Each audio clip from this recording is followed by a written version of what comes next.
নমস্কার, সবাইকে শুভ রথযাত্রার আন্তরিক ও প্রীতি শুভেচ্ছা জানিয়ে আজকের এই ভিডিওটি শুরু করছি। আজ আমি রেডি হচ্ছি, রথের মেলায় যাব।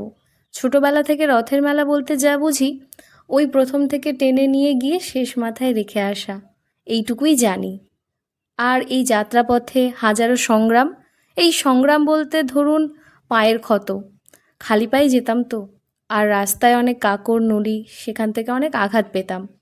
তবুও সেই আঘাত তখন গায়ে লাগতো না, মনে হতো বছরের একটা দুটো দিন এই আঘাত কেন সহ্য করা যাবে না। এজন্য অবশ্য বাড়ি এসে মায়ের কাছে অনেক বকুনি খেয়েছি।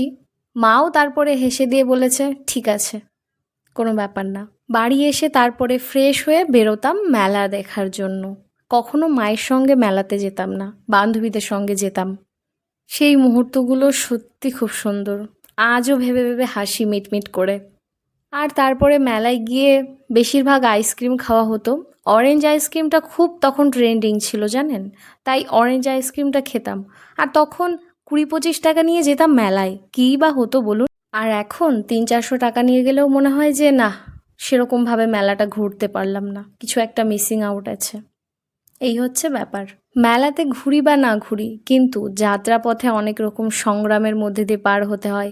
এই দড়ি ছুটে গেল নাকি, একটু সামনের দিকে এগোতে পারলে আর একটু বেশি খুশি হতাম। এই রকম নানান ধরনের অনুভূতি, সত্যি খুব সুন্দর।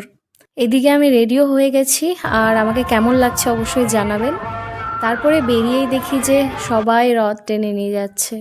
ভীষণ মন খারাপ লাগছিল, বিশেষ কারণের জন্য আমি রথটা টানি। রথ দেখে তারপর চলে এলাম মেলাতে।